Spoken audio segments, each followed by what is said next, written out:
Woman and her first love went crazy outside for 3 days and nights. When she came home, she saw my figure, slowly fading inch by inch into the air. A bad feeling rose in her heart. She recalled my cold attitude these past few days. She finally understood what I meant by 7 days left, but regret could no longer change anything. This was all the consequence of her own actions. All these years, she treated me like a servant. She took my care for granted. She even mocked me in front of her friends, for her own amusement. She once made me a non-swimmer go into the water to fetch her watch. I knew it was a prank, but I still jumped in without hesitation. By the time I climbed out with the watch, I had almost lost my life. But she would never know. The reason I obeyed her in everything was because in another world, I had an unfulfilled wish. There I had a wife and daughter I deeply loved. We were once a happy family of 3 until that car accident suddenly came, and they left me forever. I could not accept the truth. I wanted to follow them, but instead accidentally activated the system. The system told me if I came to another world, accompanied the woman and her daughter for 10 years,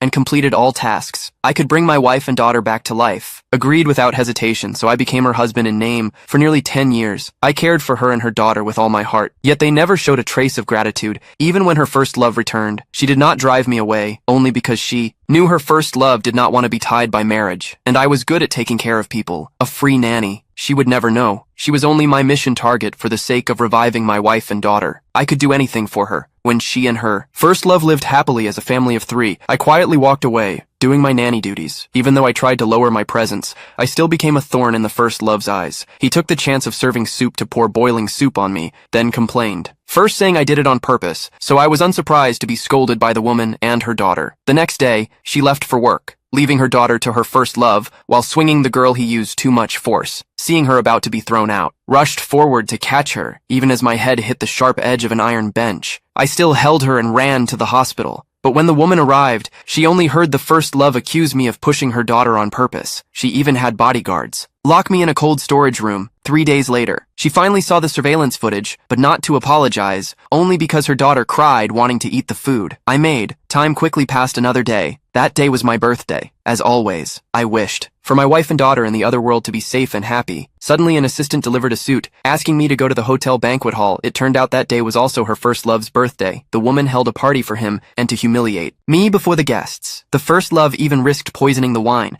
then found an excuse to toast me after I drank and left. He soon fell down in pain, diagnosed as poisoned. The woman angrily gave him a stomach pump, then rushed home to catch me, but the white first love stopped her and proposed to hand me over to him. The woman quickly agreed. I knew then this was truly goodbye, because the 10-year term was over. Following the first love was the last thing I did for the woman. In the cold, dark room, I was tied up, suffering his torture. He sneered, admitting he returned only for money. He was sure even